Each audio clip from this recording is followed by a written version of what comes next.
Mais salut, bonjour à tous, j'espère que vous allez bien.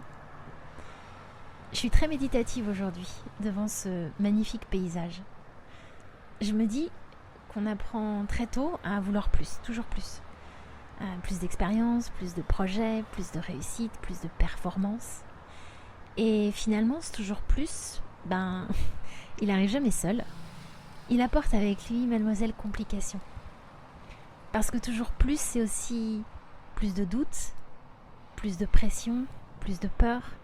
Et peu à peu, il vient remplir insidieusement chaque espace de ce temps précieux, de notre temps. Et je me dis que parfois, faire une pause et prendre des moments pour identifier ce dont on a réellement besoin, pour tenter de reprendre un peu le contrôle, savoir où on veut réellement poser son attention, pour décider aussi quelle énergie on choisit d'accorder aux idées, aux relations, aux projets. C'est peut-être ça, prendre soin de soi. Alors aujourd'hui, j'ai eu envie de consacrer du temps à Sophie et j'ai eu la chance qu'elle accepte de le partager avec moi.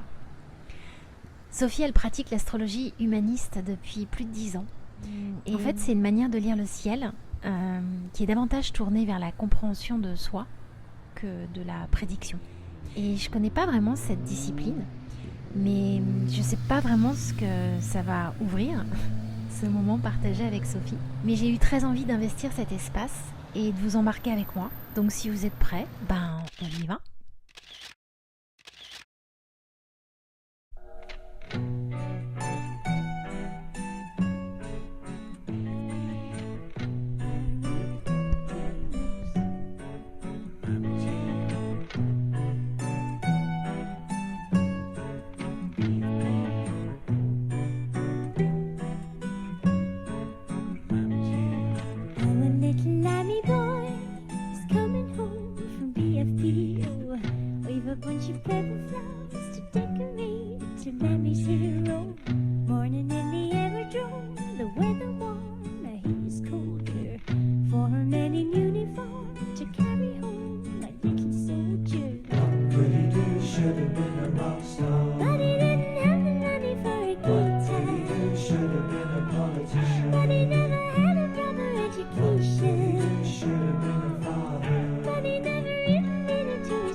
Alors on arrive chez Sophie, on est dans le 13e arrondissement, à 2 pas du quartier chinois, un quartier que j'aime bien. Et je suis un petit peu stressée parce que c'est mon premier enregistrement en direct, hors live sur la chaîne. Mais je suis vraiment ravie de cette rencontre. J'espère qu'elle vous plaira. Attends, j'en ai vu une. Où est-ce que c'est? Tu vois, ça doit être assez traditionnel, le bien, le mal. À mon avis, il y a du bien, du mal là-dedans. Ouais. Tu vois, la fortune, l'infortune. Hmm. Parce qu'au début, on ne faisait pas l'astrologie des individus, hein. On faisait l'astrologie. C'est comme le viking. On faisait l'astrologie des peuples. Tu vois, après, il y a eu les rois. Et après, il y a eu. Ça s'est démocratisé. Il y a eu monsieur, madame, tout le monde. Mais voilà, c'était ça que je voulais te montrer. Ah, c'est Ça, beau, c'est très très beau. En fait, c'est cette idée de. Moi, c'est ça, ça j'adore ces visions-là du monde. Tu connais Descola, Philippe Descola? Non. Oh là là, il faut que tu écoutes ce mec. Enfin, c'est fantastique. Et en astrologie, si tu veux, il y a un parallèle entre le macrocosme et le microcosme. C'est-à-dire que ce qui se passe au niveau du cosmos se passe au niveau de ton corps. Tu vois, il y a ce parallèle-là. Et là, donc en fait, Et ça, je te dis- c'est plus sur l'astrologie humaniste qu'on parle de macrocosme, microcosme. ça, c'est totalement l'astrologie humaniste. Ok. C'est le fondement. Ok. C'est un poisson, mais qui est relié au ciel. Tu vois, cette idée de Mm. microcosme, macrocosme. Dans l'art, on a vu arriver l'individualisme. Et en fait, on l'a vu, on s'est mis à regarder les choses du point de vue de l'individu.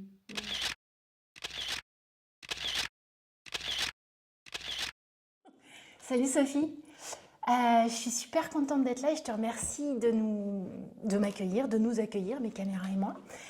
On s'est rencontrés dans un atelier de viking Oui, tout à il y a quelques semaines et on a passé un très bon moment. On a cette passion commune du viking et j'ai appris que tu pratiquais l'astrologie humaniste et je me suis demandé ce que c'était. L'astrologie, je connais, mais pas l'astrologie humaniste. Alors, Et tu as eu la gentillesse de m'accorder un moment pour nous en parler. Comment t'es arrivée à t'intéresser à l'astrologie humaniste et qu'est-ce que c'est en fait? Alors, je m'y suis intéressée par hasard, à l'occasion. En fait, d'ailleurs, c'est lié au hiking, finalement. Je faisais un voyage dans le désert. Oh. Ouais, un voyage, et on faisait du Qigong. Et on a fait nos premiers tirages de hiking dans le désert. Et dans le groupe, il y avait quelqu'un qui connaissait ma professeure d'astrologie humaniste actuelle, en fait. Donc, en fait, j'ai accroché, entre guillemets, à la fois le hiking et l'astrologie humaniste en même temps.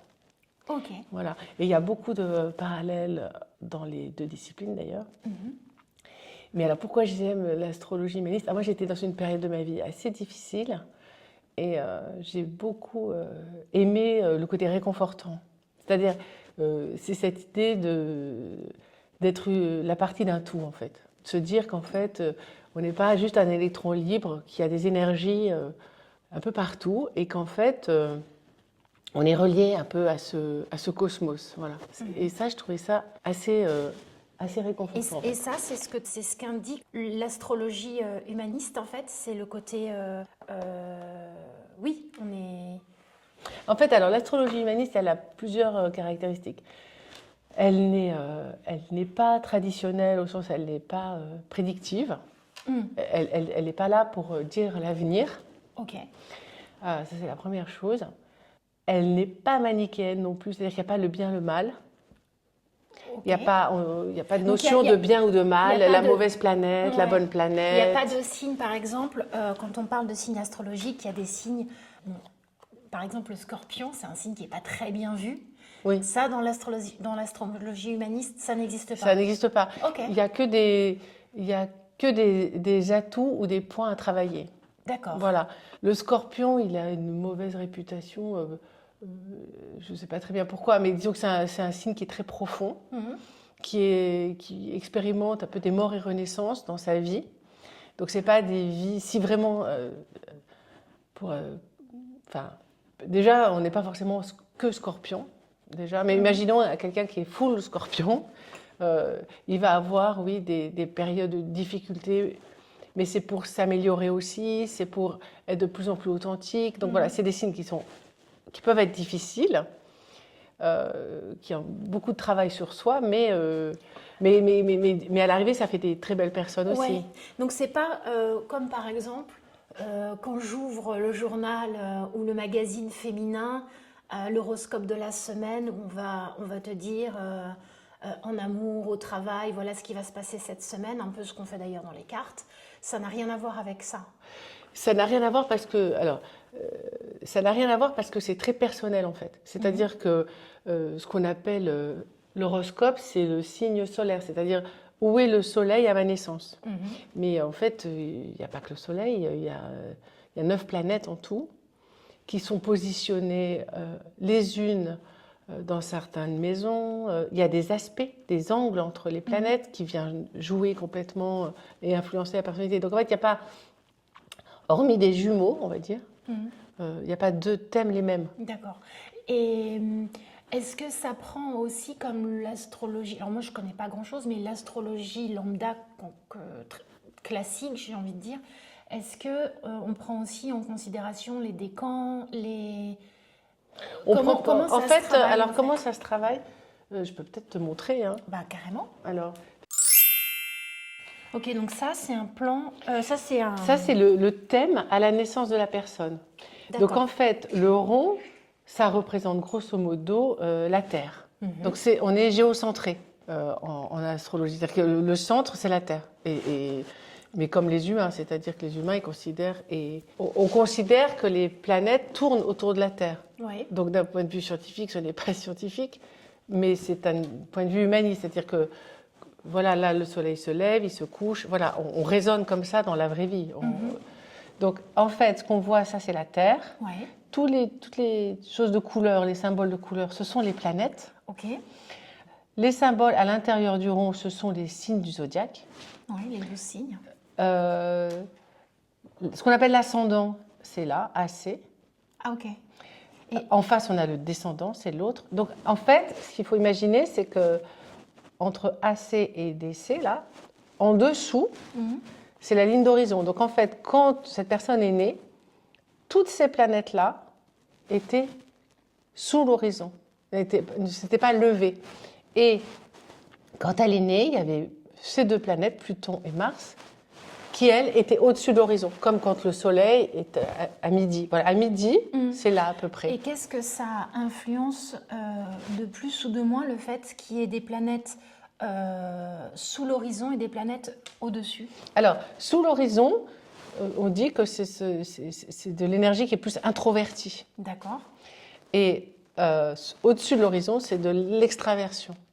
Donc, par exemple, ça, c'est une personne qui a une vie intérieure très forte, puisqu'elle a beaucoup de planètes dessous l'horizon, où sa vie privée est forte aussi.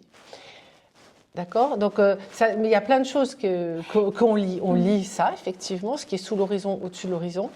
On lit ce qui est à l'est ou à l'ouest. Ah oui, donc c'est... Ouais.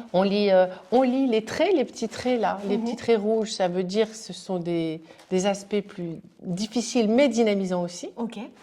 où les planètes doivent dialoguer entre elles. D'accord. Les traits bleus, c'est les choses où les planètes s'entendent très bien entre elles. D'accord. Donc on lit plein de choses en fait. Et est-ce que là, le fait que ces planètes-là soient sous l'horizon, tu disais que ce sera la partie plus intérieure et au-dessus la partie extérieure. Oui. Est-ce que c'est la partie que, par exemple, je rencontre quelqu'un, voilà, peu importe, est-ce que c'est la partie visible de ce que je vais voir de la personne? Alors ça, c'est finalement, au-dessus de l'horizon, c'est ce que voient les autres de toi. C'est ce que tu extériorises. Oui. C'est toute ta vie, par exemple, la vie sociale, professionnelle, etc.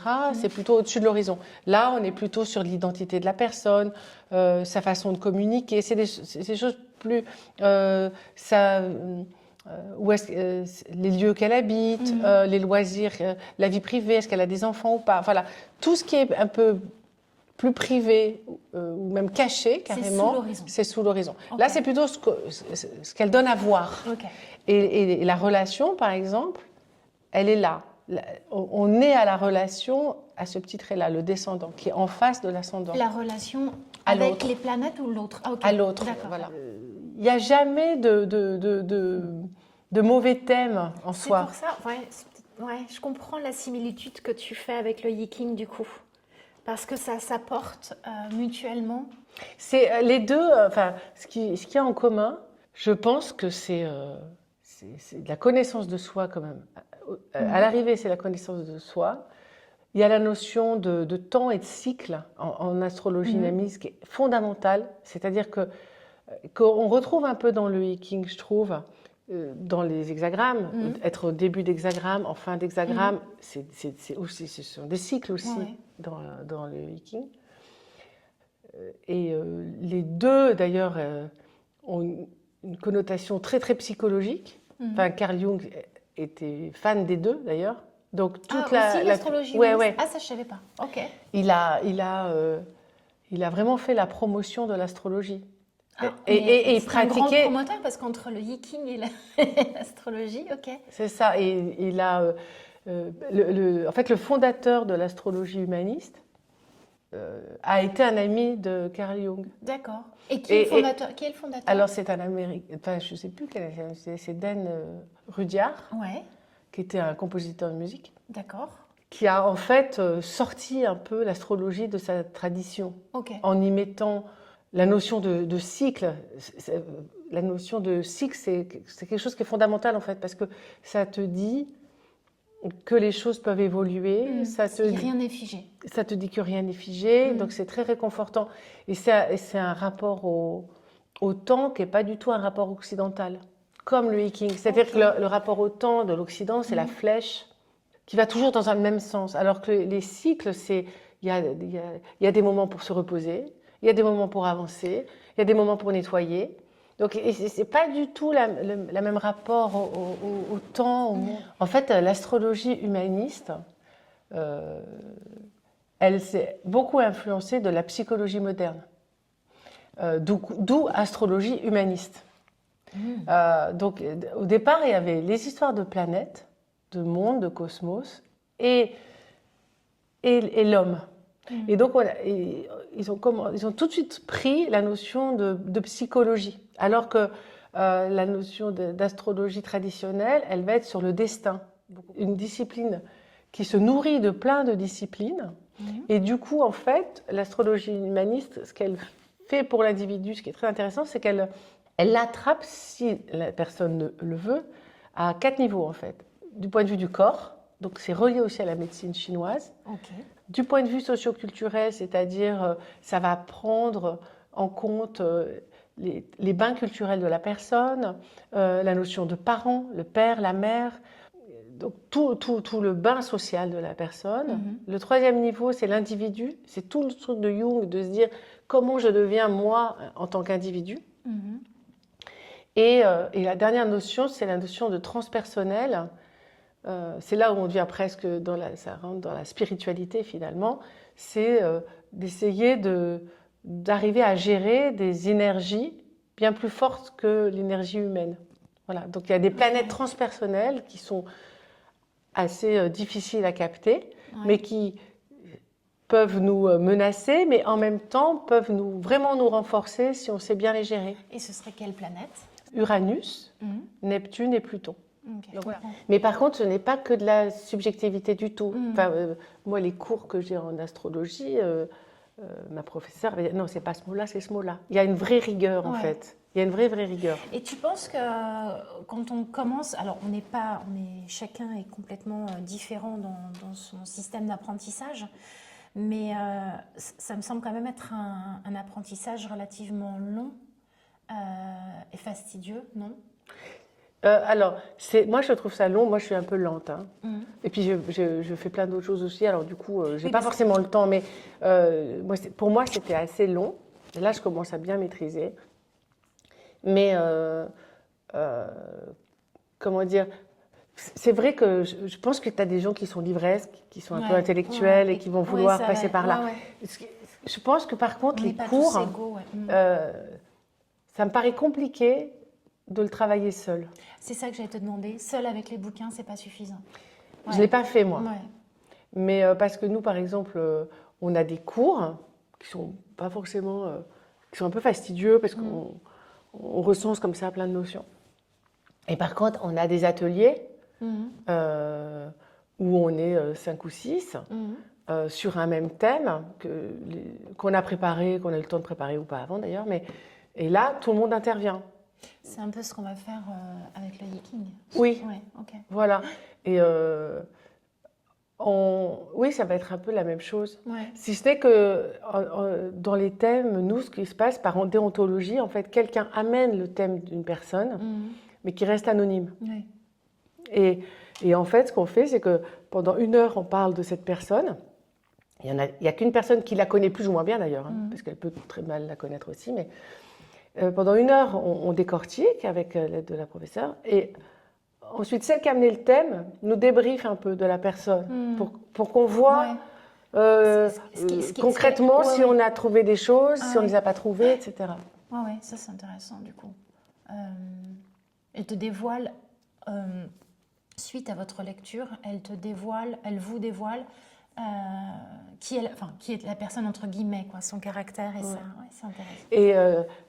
Mais j'ai l'impression, après c'est mon vécu à moi, donc c'est très relatif, mais j'ai l'impression que le Viking peut être pris dans une démarche plus solitaire, plus de soi au livre, je pense, que l'astrologie. J'ai l'impression parce que c'est une impression, peut-être que je me trompe. Je comprends ce que tu veux dire. C'est vrai que alors le Yiking, oui, mais tu vois, le stage dans lequel on a participé la dernière fois m'a fait me rendre compte que c'était bien aussi de confronter les interprétations, les idées et la façon de lire une situation, un tirage. Je trouvais que c'était intéressant. De toute manière, c'est toujours intéressant de confronter ses connaissances. Mais disons que le Yiking, comment dire, il y a quand même des livres dans le Yiking qui guident beaucoup. Oui. Parce qu'en fait, toutes les situations sont décrites. Pierre Fort, il a tout décrit d'un certain point de vue. Mais est-ce que, du coup, on peut retrouver des ouvrages de ce type-là en astrologie humaniste ? Il y en a, mais si tu veux, ça va être chaque notion. Les maisons, tu vas savoir ce que sont les maisons, tu vas savoir le zodiaque, tu vas savoir les planètes, mais toute la difficulté, c'est la combinaison de toutes ces notions. Dans le Yiking, toutes les combinaisons, c'est-à-dire les traits mutants, sont prévues, sont expliquées. Oui, je comprends. Donc, c'est quand même plus facile. Là, être tout seul devant, mais qu'est-ce que ça veut dire à Pluton en maison 2, qui est en aspect avec un Saturne qui est en maison 6, c'est pas si évident. Il y a énormément de paramètres. Et du coup, j'ai quand même l'impression qu'il faut mieux être en atelier à un moment dans la pratique. Bon, en tout cas, je te remercie infiniment de nous avoir parlé de cette belle discipline. Ça m'a donné envie de m'y intéresser un peu plus. Et c'était vraiment tout doux. Et merci beaucoup. C'était un plaisir pour moi. Merci, Adeline.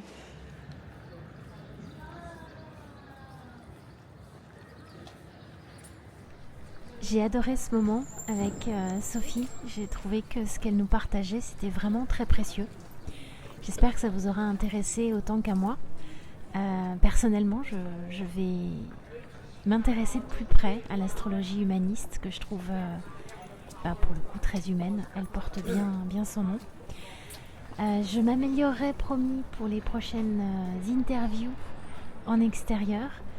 Et je vous dis à très bientôt. Salut, salut!